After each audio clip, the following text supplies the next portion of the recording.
Hadirnya etnis Tionghoa di Ranah Minang memberi warna baru dalam kehidupan sosial.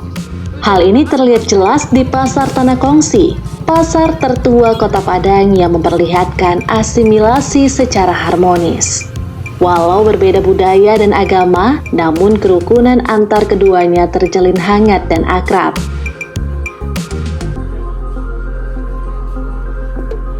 Pasar Tanah Kongsi merupakan pasar tradisional yang ada di Kota Padang. Dan pasar ini cukup unik Sobat Metop karena berdekatan langsung dengan rumah penduduk.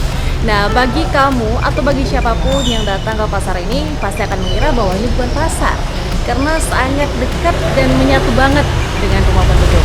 Namun walau begitu, pasar yang luasnya tidak mencapai 1 hektar ini menjual beragam kebutuhan harian yang cukup lengkap.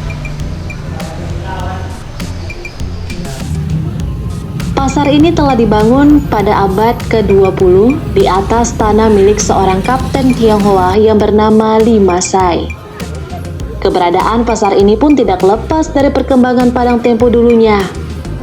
Pesatnya perniagaan pada waktu itu menjadikan pasar Tanah Kongsi selalu ramai dikunjungi.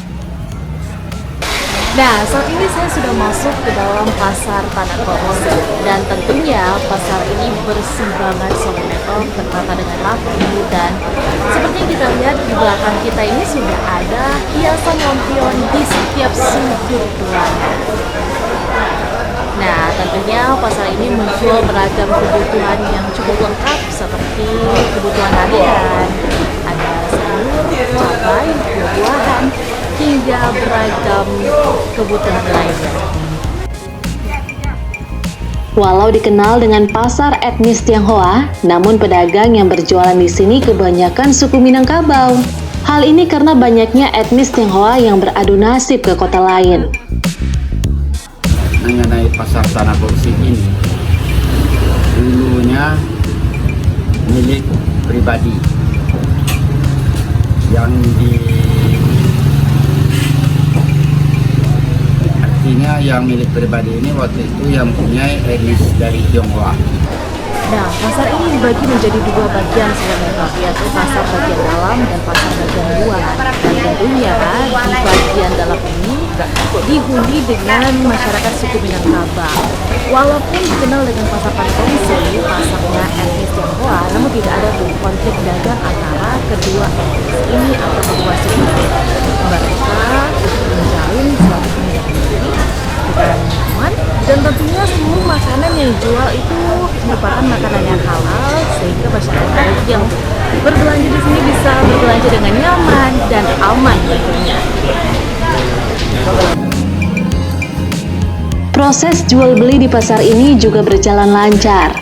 Interaksi antar pedagang terjalin baik dan tidak ada konflik antar dagang, seperti yang dikatakan Karniati.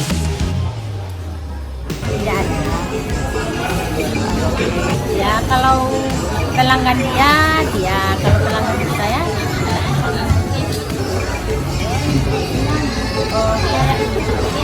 biasa-biasa saja.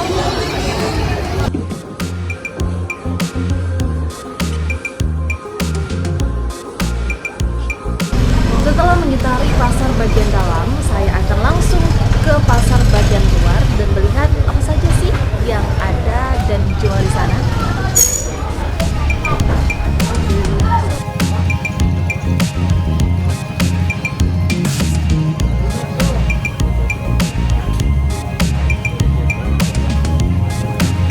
Berbeda dengan pasar bagian dalam, nah pasar bagian luar ini menjual beragam menu makanan atau jenis makanan. Nah, di sini bisa menjadi rekomendasi kamu berburu kuliner Sobat Metop. Nah, selain itu, masyarakat atau pedagang-pedagang yang berjualan di pasar bagian luar ini kebanyakan etnis Tionghoa. Dan salah satu kuliner yang paling disenangi dan paling diburu di sini adalah kuliner jajanan pasarnya. Nah, saya akan mengajak kamu untuk membeli atau melihat kuliner-kuliner jajanan pasar yang ada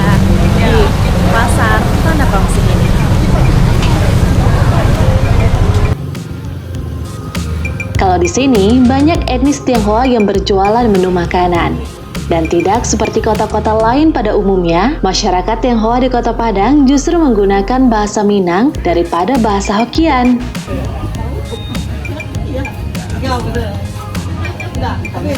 Kalau masyarakat di sini sendiri sih mengatakan bahasa Minang Pondok, yaitu perpaduan bahasa Minang dengan logat Tionghoa. Ya, kalau di Padang ini ya bagus, soal orang Cina Padang ini dia bergaul semua. Bahasa Cina dia tak pandai, tapi kalau bahasa Minang kasih semua orang. Dia sehari-hari bergaul sama orang Minang ya, mau tak mau bahasa Minang semua. Pasar Tanah Kongsi tidak hanya sebagai tempat jual beli, melainkan rumah untuk saling bertemu dan bersilaturahmi. Kerukunan antar pedagang di pasar ini sudah lama terbentuk. Kedekatan yang tidak bersekat dilihat jutaan pasang mata, yang merupakan kerukunan yang sangat didamba ya Sobat Metop.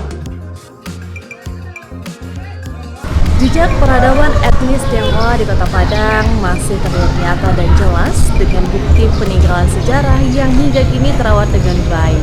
Mulai dari kelenteng Sigingkyong yang syarat akan makna, kemudian pasar Tanah Kongsi yang merupakan bagian dari sejarah, hingga interaksi etnis Tionghoa dan suku Minangkabau yang terjalin hangat